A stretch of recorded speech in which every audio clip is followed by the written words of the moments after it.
I've thought about this for a few days, and I hope that I can get the point across that I really want to with you.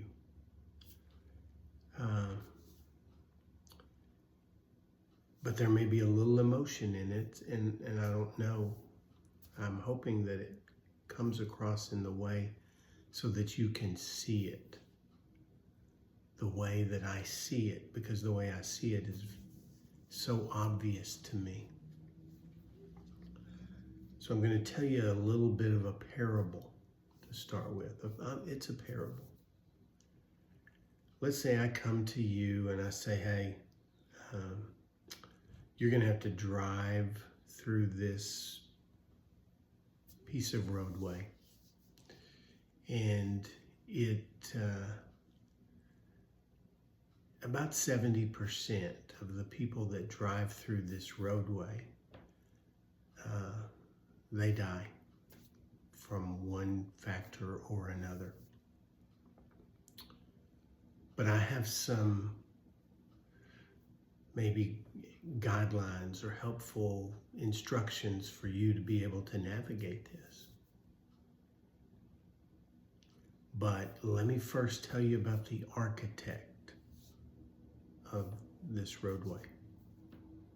And you say, no, I don't. And I start in,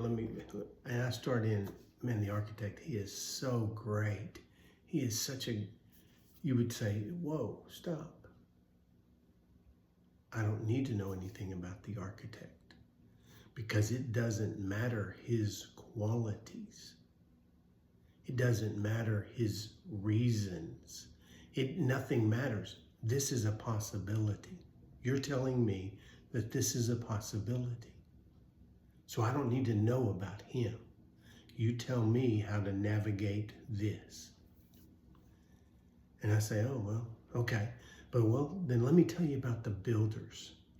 Man, and the energy that they put into it and the expertise that they have. And you go, whoa, no. I don't need to know about the builders and their expertise. And I don't need to know about the energy and just desire that they put into this road. Because this is a possibility. So that doesn't matter. How do I navigate this so that I don't die? Because you're saying that 70% of the people that go on this road don't make it to their desired destination.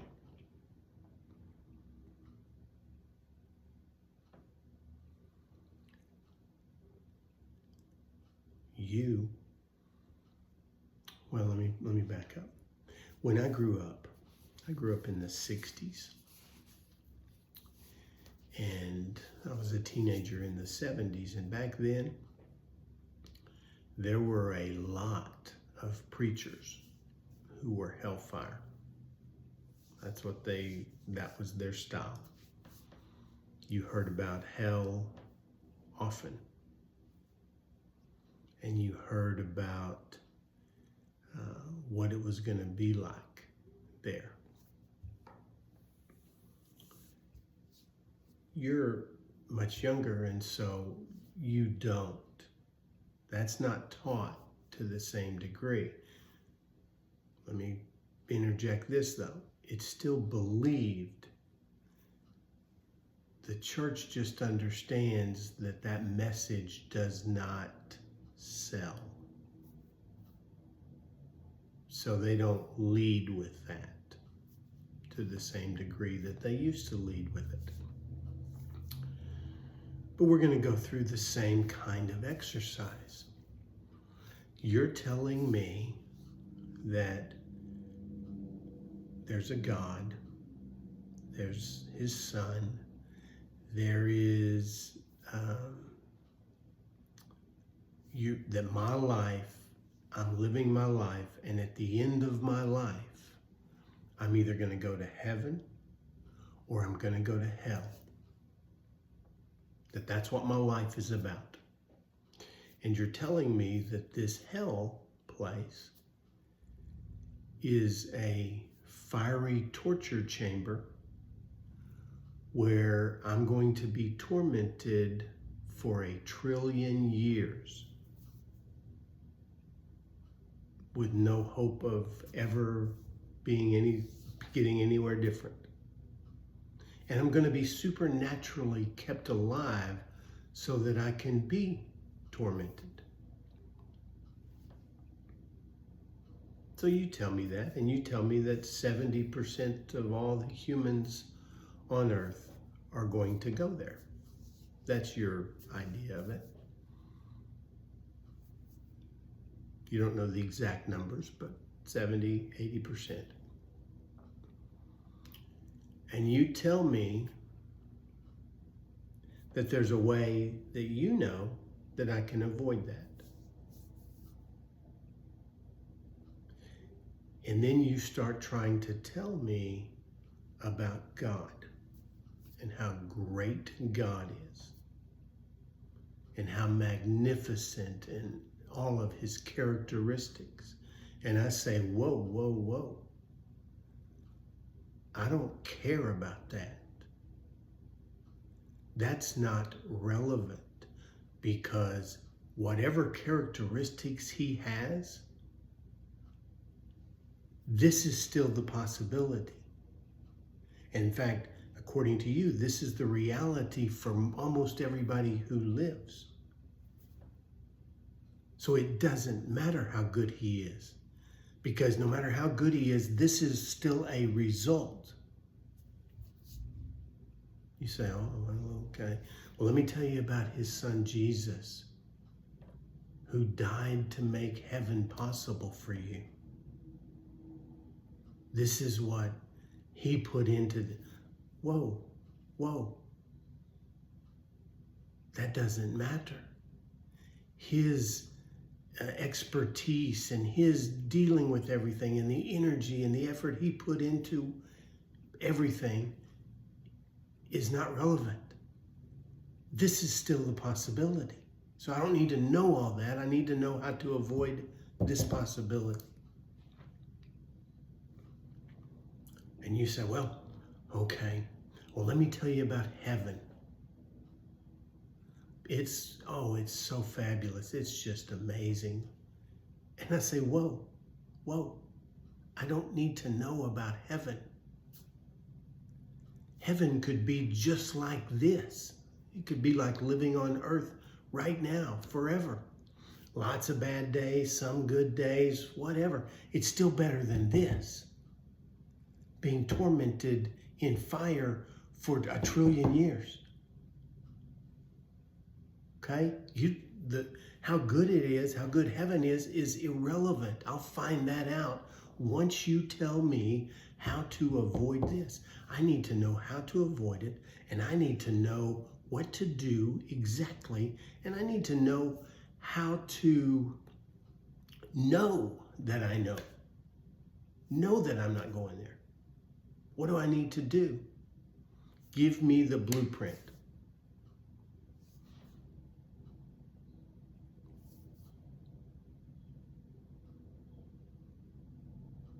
Can you see? If you believe that there is that place, there should never be any discussion from you about anything else. Why are you singing praise songs when I'm there in your church? Why? You're praising Jesus and God because you think you've avoided this. Well, here I am. I haven't avoided it. So all I need to do is how to avoid this. So anything you say, when you invite the public in to your worship services, you don't need to be speaking about all of that stuff. You need to be speaking about this and this alone.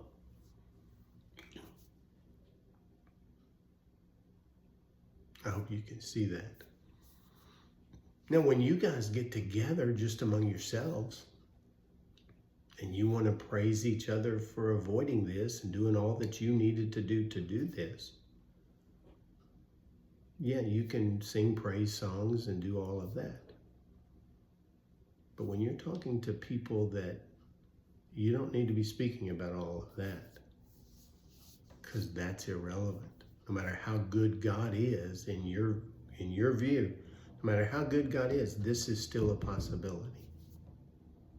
A very real possibility, because more than half of the people are going to go there. I hope you can see that. It's very clear in my mind. There's nothing to talk about. Because regardless of how great God is, that's still a possibility. Regardless of what Jesus did, that's a possibility. Regardless of what God did with the Israelites back in Egypt and King David and all the stories in the Bible, they're irrelevant. This is still a possibility. So how do I avoid that? Now, and this is why I'm doing this. Because I understand, and gosh, I wish you could see what I see. I wish you could really see how good God is. The problem is you don't understand God, and you don't understand how good he really is. And you don't understand that he had a plan. This is what I've said numerous times. God had a plan. And he's God. Oh my word, he's God. Can you imagine? God, who is God, as you're trying to describe him, had a plan. And he's accomplishing his plan. And it does not include that.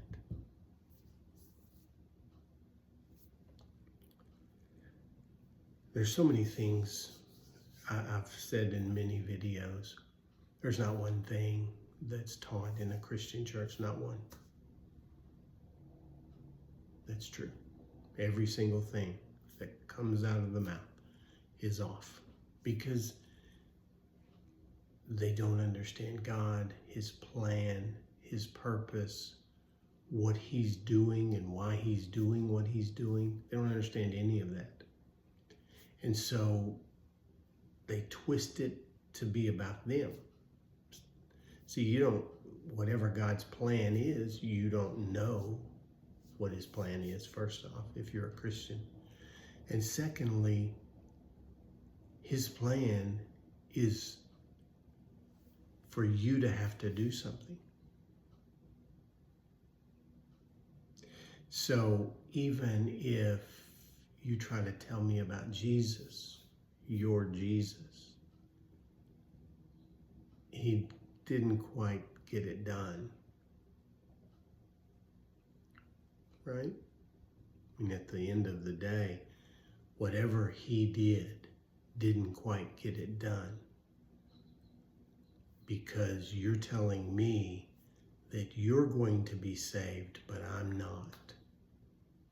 Well, how can that be if it's about what he did?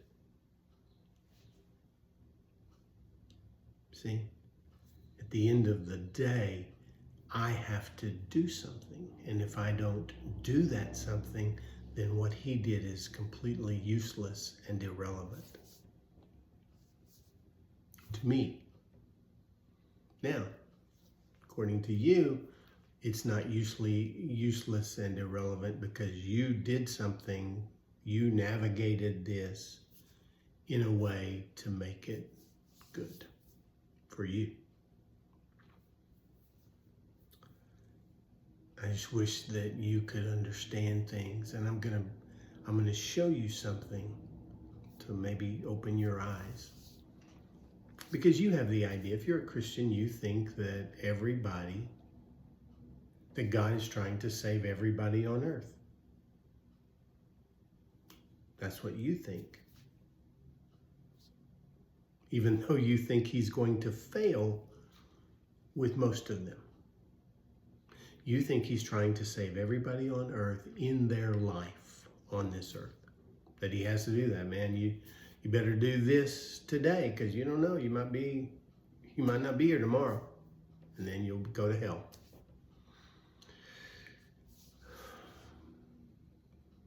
Which I would say to you this, and this is going to sting a lot, and it should. Okay, and then I'll get to the point I just said I was going to make. If you believe that there are going to be people that you know tormented and tortured in hell for 1 trillion years,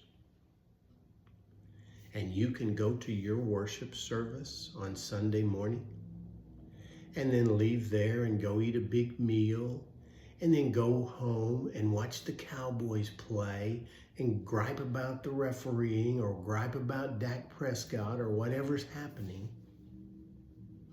while the person across the street from you is going to go to hell, you think you're the sickest individual ever in history. And yet that's what Christians do. Man, there's no restaurant busier than Sunday noon when Christians get out of church and run to eat. You know, I call nonsense on it. I say you don't believe what you say you believe. You teach it because you've been taught that. And I'm going to throw one more thing in here. I have 9 grandchildren, 4 of which are young. They're still in that childlike faith stage. You talk to them about God, they're not worried about God. They're not scared of God. They don't anticipate that God is looking at them thinking you're not doing enough or you're not going to do enough, whatever. They have a childlike faith. It takes a Christian to take that away. I say Christian. When I say Christian, I mean religious person. Somebody who says, hey, it's not about God, it's about you, what you do. Okay? It takes a Christian.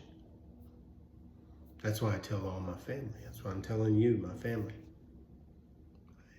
I understand why you go to church, because you think there are good people there, and they are. They're moral and they're like-minded with you, family and all that.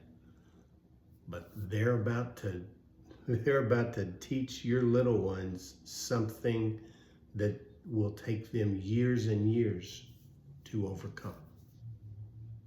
Years and years. But I'm not going to let that happen, because I'm going to battle that the entire way. I'm going to call nonsense on what they're learning there. And you need to understand, I'm going to do that. It won't matter that you may not want me to do that. I'm going to contradict the preacher and the Sunday school teacher and every one of them all the time with your little ones. Because they need to understand the truth about who God is, what God is really like, what his plan and purpose is through the ages, and what he has done and is doing to accomplish his plan. And that his plan is, as he is, glorious. He's not torturing people in a hellfire pit for 1 trillion years while you're saying how great he is. No, he is bigger than you think he is, and he is much better than you think he is. But this is the point that I was going to make. I know I jumped and made 3 other points since then, but you'll have to quit. You won't have to ignore all these verses in the Bible. And I'm actually going to read this from the King James, because you have access to that In the concordant, it says some different things, but slightly different. But this will make the point, because you think God's trying to save everybody on the earth while they're living and doing a very poor job of it, apparently. Okay, we're going to go to Ephesians chapter 2. And I'm going to start at a verse you know, and then I'll get to the verse. For by grace, this is Ephesians chapter 2, verse 8. For by grace are ye saved through faith, and that not of yourselves, it is the gift of God, not of works, lest any man should boast. Side point here. If you say you have to accept Jesus of your own free will, that's a work, because I couldn't do it in your mind. You did it, I didn't. That's a work. And that's why you boast. That's why you're sitting in church happy while 70% of the world is going to hell in your mind, because you're not. Okay, now verse 10. For we are his workmanship, created in Christ Jesus unto good works, which God hath before ordained that we should walk in them. Now this is Paul to the Ephesians. They're the Gentiles. They're the nations other than Israel. Wherefore remember that ye being in time past Gentiles in the flesh, who are called uncircumcision by that which is called the circumcision in the flesh made by hands. Now listen at this part.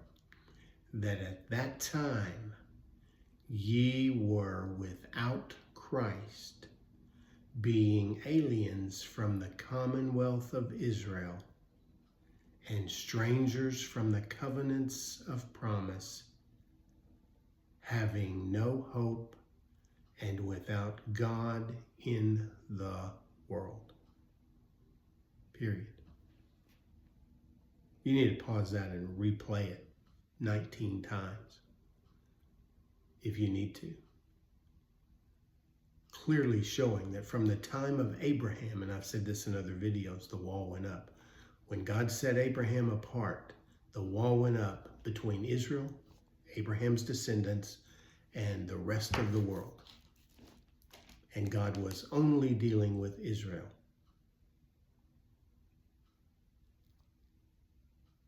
So he wasn't trying to save everybody on earth at that time. Clearly. And it's only in this time that this, and I've talked about this in a million videos, so you can find any number of them. But he's reminding these people that they were without God and without hope in the world. Now,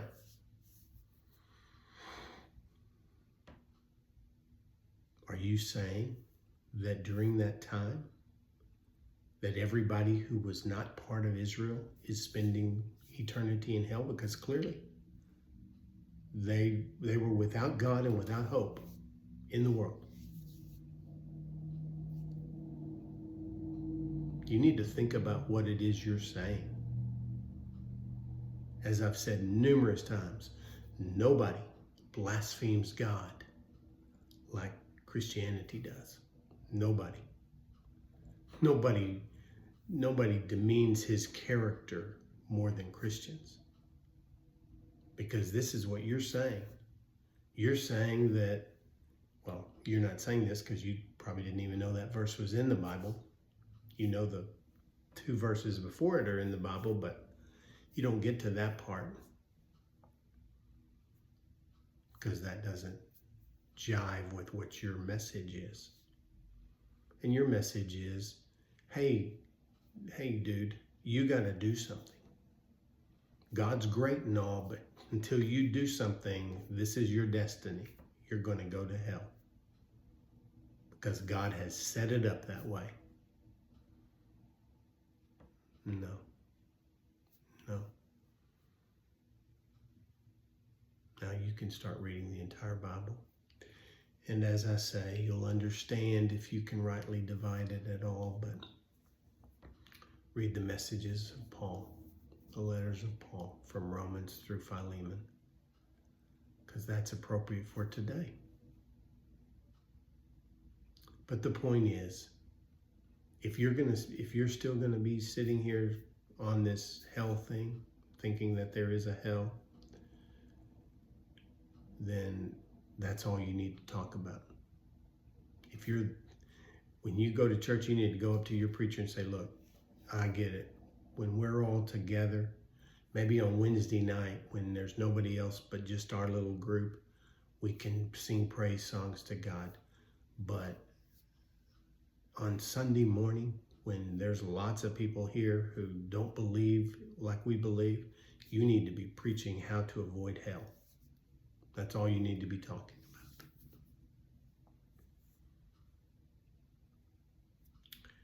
And I'm going to finish it this way. I so wish for you to see God as He is, as He really is, a God who had a plan, and He's able to accomplish His plan. And the central fulcrum of His plan was the death, the burial, and the resurrection of Jesus Christ, because that accomplished everything. There's nothing for you to do. Nothing for you to do. Jesus accomplished it all. That's why I speak to you about the transcendent grace of God, the finished work of Jesus Christ,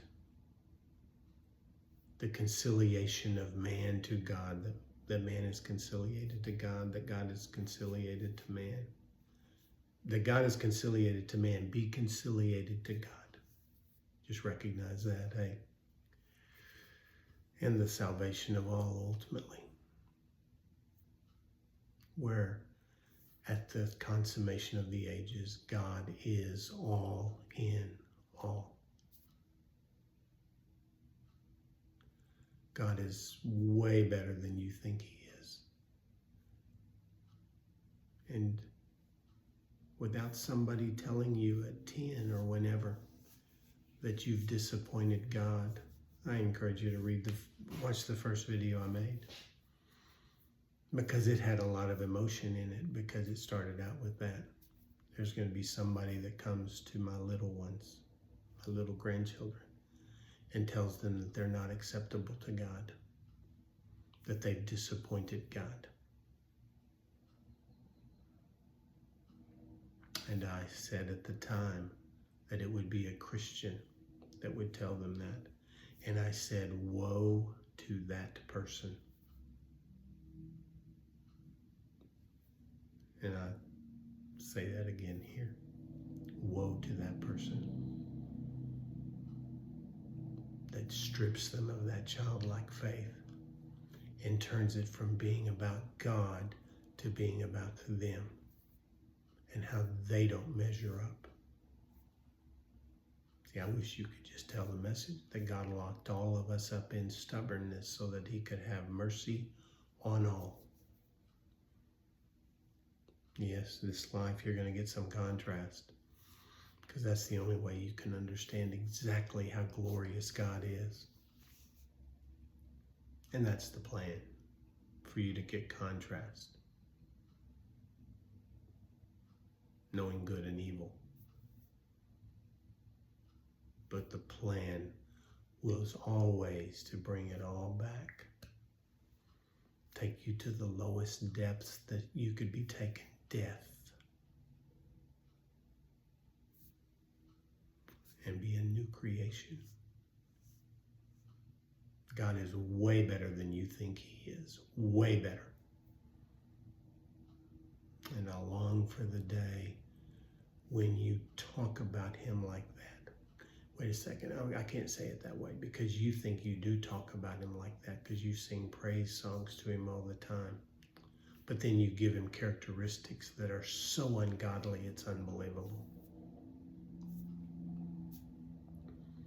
So I'd like for you to not give him ungodly characteristics. Know the truth of it.